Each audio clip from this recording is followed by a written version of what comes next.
Bien, bonjour à toutes et à tous. Suite du cours du chapitre 13 sur l'érosion et les activités humaines pour les élèves de seconde. D'abord un coup de pouce sur le DM que je vous ai demandé de faire parce que vous avez été nombreux à me faire des retours un peu en difficulté. Donc, il ne faut pas faire le TP associé au document 6, vous n'avez pas les moyens ni le matériel, sauf si vraiment vous avez ce qu'il faut. Mais ne faites pas de dépenses. Le diagramme de Goldschmidt qui est associé, donc ce document 6, en plus complet et en expliqué, il est ici. En fait, c'est un diagramme qui présente en fonction de la taille de l'ion, de son rayon et de sa charge, et qui présente son comportement dans l'eau. Est-ce qu'il va être soluble ou est-ce qu'il va précipiter, être insoluble et donc se retrouver au fond sédimenté. Alors on a trois catégories, les ions positifs solubles, les ions négatifs solubles et les ions positifs qui vont précipiter. Voilà, vous regardez où vous situez l'ion qui nous intéresse. Alors, quelques infos pour l'argumentaire que vous devez faire avec le schéma. Alors déjà, vous pouvez vous rappeler que quand on fait de la géologie, on fait avant tout de la géographie.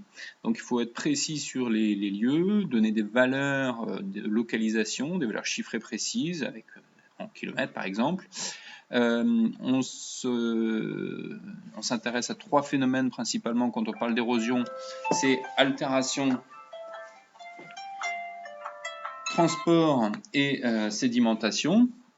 Ensuite, on a une pente et une rupture de pente qui sont observées sur le document 2 et également sur le schéma bilan du livre scolaire. Cette pente, c'est finalement la pente du relief, et la rupture de pente, ça va être l'incision provoquée par le cours d'eau. On va casser un petit peu la pente telle qu'elle est. On le retrouve sur le document 2. Et puis, vous avez un document 5 qui n'est pas facile pour vous, c'est une équation de dissolution du carbonate. Alors, le carbonate, c'est le calcaire, chez nous la craie, c'est ACO3. Quand on le met dans l'eau, il a tendance à se dissoudre en deux ions qui sont ici, notamment le Ca2+, le Ca2+, qui est un cation soluble, donc il va être emmené dans le cours d'eau. Mais ce qui est intéressant dans cette équation, c'est ici le CO2. Le CO2, c'est un gaz à effet de serre, c'est un gaz qui réchauffe l'atmosphère. Et donc, quand on fait l'érosion du calcaire, on a tendance à consommer du CO2 atmosphérique et donc à refroidir l'atmosphère. Voilà. Ça, c'est quelque chose pour plus tard, notamment quand on parlera des activités humaines, de l'impact de l'érosion sur les activités humaines. Alors l'eau, principal facteur d'érosion, mais évidemment il y a des paramètres un petit peu plus précis. On a également la nature de la roche qui est importante. Le granit et le calcaire ne vont pas réagir de la même façon à l'eau. La nature des précipitations, au niveau climatique, si on a du vent, si on a des écarts de température importants, tout ça va avoir une influence. Le lessivage du sol, dans certaines conditions, en zone équatoriale, en tropicale humide, le sol va être tellement soumis à des précipitations violentes que certains ions vont être emmenés et accumulés, et on va avoir des particules très fines qui vont former des argiles qui vont être chargées de fer notamment, ou d'aluminium, et ça va faire des sols très rouges comme ça, qui sont utilisés en exploitation minière. La végétation joue un rôle important également, et qui dit végétation dit eau forcément, donc la végétation va essayer de récupérer l'eau qui est contenue dans la roche-mère.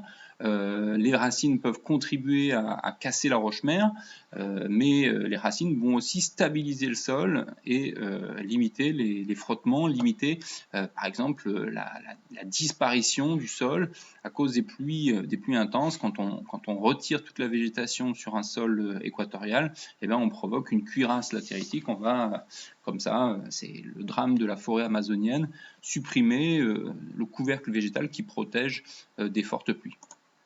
Et enfin, transport des produits d'altération. Donc,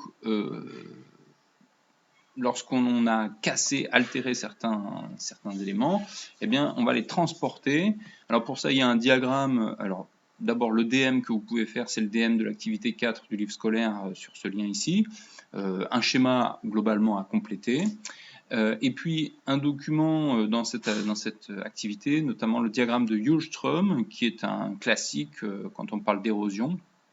avec 3 secteurs pour ce graphique. On a la vitesse d'un courant, le cours d'eau qui nous intéresse. On a le diamètre des grains. Alors, si c'est tout petit, c'est de l'argile. Voilà. Si c'est gros, c'est des blocs. Un peu plus gros, un peu plus petit, des galets, du gravier, du sable, silt. Voilà, c'est finalement la granulométrie qui donne le nom. Et plus le cours d'eau est puissant, plus il va transporter évidemment des particules lourdes, donc comme des blocs. Si on a un cours d'eau avec 1000 cm par seconde, là on peut déplacer des gros blocs rocheux.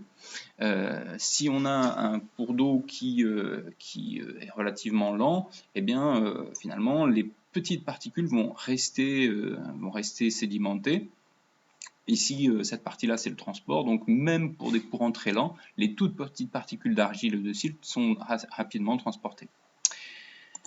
Voilà, par exemple, ici, une illustration, le delta du Gange et du Brahmapoutre, qui sont les principaux fournisseurs de sédiments de la zone Inde-Bangladesh, et qui sont aussi exploités, on le verra, pour un certain nombre d'éléments qu'on peut retrouver, d'éléments minéraux intéressants qu'on peut retrouver dans ce delta du Gange. Bon courage à tous, reprise SNT la semaine prochaine, normalement après le 11, publication des notes sur les consignes, et pour aller plus loin, si vous avez vraiment de la motivation, vous pouvez faire l'exercice 8 sur l'érosion glaciaire qui est intéressant. D'ici là, prenez soin de vous et de vos proches, on se retrouve très vite.